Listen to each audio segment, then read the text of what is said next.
갈라디아서 6장 말씀입니다. 1장에서 이제 4장까지는 율법의 행위가 아니라 예수님을 믿음으로 의롭게 된다 하는 교리적인 이제 그런 것을 말씀하고, 5장과 6장은 실천적으로 그러므로 우리가 그럼 어떻게 살아야 되는가 하는 이제 그런 부분이었죠. 그래서 어제 5장 말씀은 성령을 따라 행함으로써 사랑의 열매를 맺으라, 성령의 열매, 사랑의 열매를 맺으라, 이제 그런 권면을 했고, 이제 6장의 권면은 여러 가지가 다양하게 나오고 있는데, 핵심은 이렇게 자기의 이익을 위해서 하지 말고 이제 주님의 그 십자가의 은혜를 생각하고 주님을 위해서 십자가의 예수의 흔적을 지니고 그렇게 십자가를 자랑하고 살아가라 하는 그런 말씀입니다. 그래서 여기에 보면은 이 지금 두 그룹이 있는 거죠. 하나는 바울과 같은 그룹, 하나는 이제 그 교회 내에서 율법을 지켜야 된다 하면서 이렇게 다른 복음을 전하고 있는 그룹인데, 이제 그들이 그렇게 하는 이유가 무엇인가를 우리가 알 수가 있는데, 두 가지인데, 하나는 박해를 면하려고 하는 것, 하나는 스스로 자랑하려고 하는 것, 그것입니다. 박해를 면한다는 것은 당시 이제 유대인들은 예수님 믿는 사람들을 박해했습니다. 그래서 지금 갈라디아라는 이 이방 지역임에도 불구하고 거기 유대인들, 디아스포라 유대인들이 살고 있기 때문에 그 유대인들이 유대교를 이제 신봉하고 있는데, 소위 예수교가 이제 등장을 하게 되니까 예수님 믿는 사람들을 핍박하는 거예요, 유대인들이. 바울도 핍박을 계속 받았죠. 그런데 이제 교회 안에 예수님을 믿는다고 하는 유대인들도 그 밖에 있는 비그리스도인 유대인들이 자신들을 핍박하는 것을 좀 피해 보려고 그들의 비위를 맞추는 겁니다. 그래서 그들의 비위를 맞추기 위해서, 그래 그러면 할례는 받도록 하고 또 뭐 이런저런 유대 율법은 우리가 지키고, 두 가지를 다 이제 하려고, 예수님도 믿고 박해를 피하기 위해서 유대교의 어떤 율법도 우리가 택하고 그러는 거죠. 그래서 여기에 그런 것이 여기 나와 있죠. 12절 읽어보겠습니다. 무릇 육체의 모양을 내려 하는 자들이 억지로 너희에게 할례를 받게 함은 그들이 그리스도의 십자가로 말미암아 박해를 면하려 할 뿐임이라. 그러니까 예수님 믿는, 십자가를 믿는 그 믿음 때문에 박해받을까봐 이렇게 슬쩍 할례를 받고 하는 이제 그런 걸로 한다는 것이죠. 그들이 저희가 박해를 면하기 위해서 지금 한다는 것이죠. 그래서 우리가 이게 옛날 일로만 치부할 것이 아닙니다. 우리 현대 그리스도인들의 신앙의 모습이 세상 사람들 욕먹기 싫어서, 예수 믿는다는 것 때문에 어떤 손해보기 싫어서 그렇게 하는 경우도 없지 않습니다. 그래서 어디 가서 티를 안 내는 사람들이 있어요. 예수님 믿는다는 게 그게 뭐 어떤 의미일까?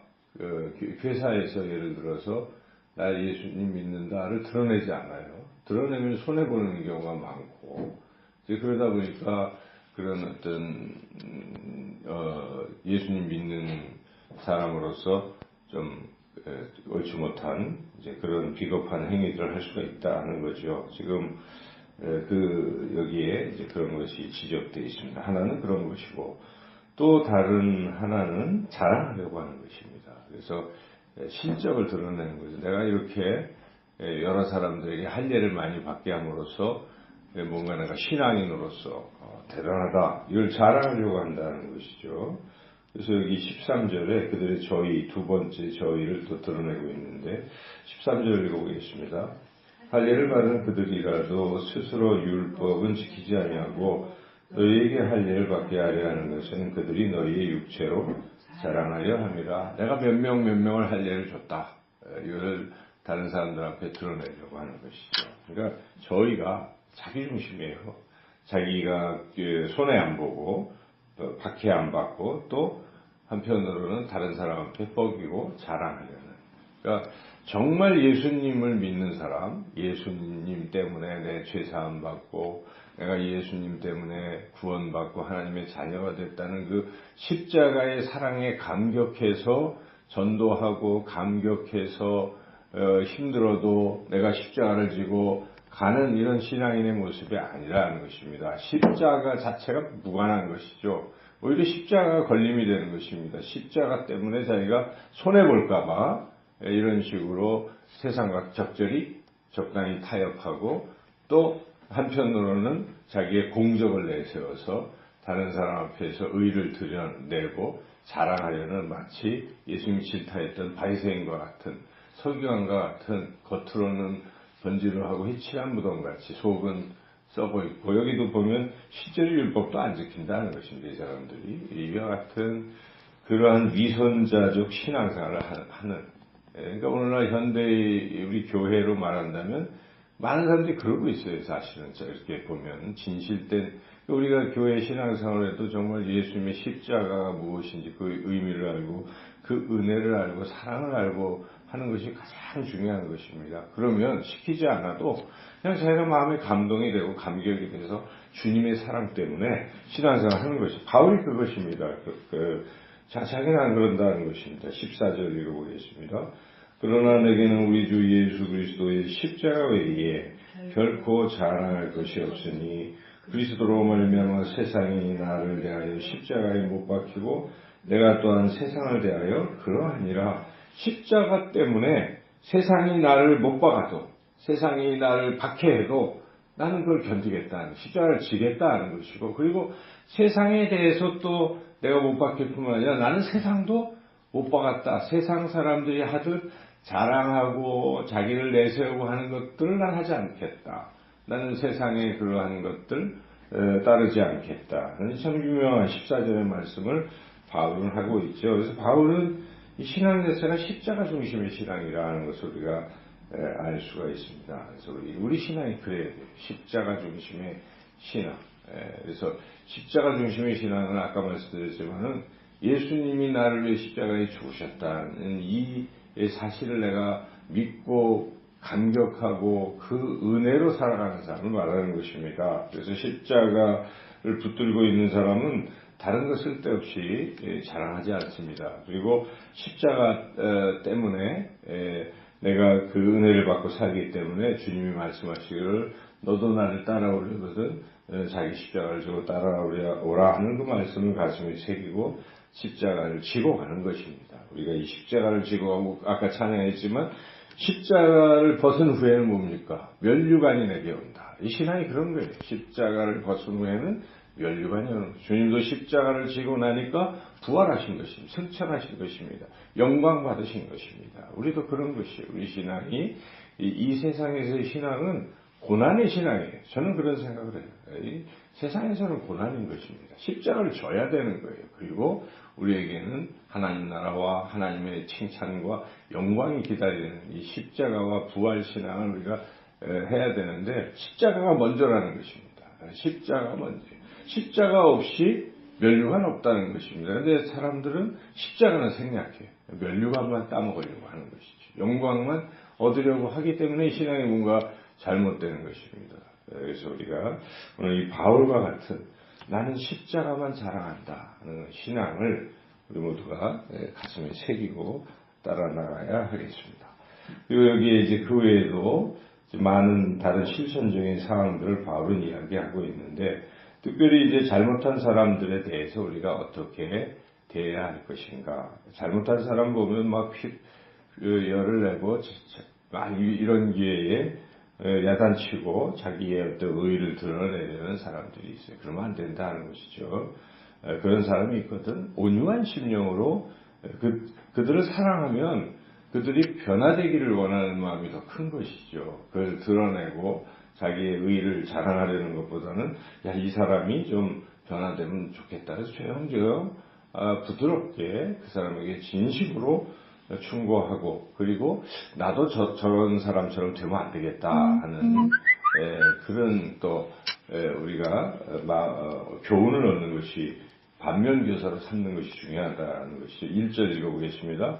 형제들아 사람이 만일 무슨 범죄한 일이 드러나거든 신령한 너희는 온유한 심령으로 그러한 자를 바로잡고 너 자신을 살펴보아 너도 시험을 받을까 두려워하라. 이런 자세가 우리가 참 중요하다는 걸 또 배울 수가 있고, 그 다음에 짐을 서로 지라 하는 것은 그런 사람들이 잘못한 것 또 힘들고 어려운 일이 있을 때 우리가 같이 짐을 져주는 이 태도, 이게 중요한 것이죠. 야단치고 이런 것이 아니라 이렇게 짐을 같이 지어주는 이제 그런 것. 그 다음에 자랑하지 말라는 것입니다. 여기에 보면 4절에 이 해석하기가 일단 어려워요. 이 자랑하라는 뜻처럼 또 해석이 될 수도 있죠. 자칫 한번 읽어보겠습니다.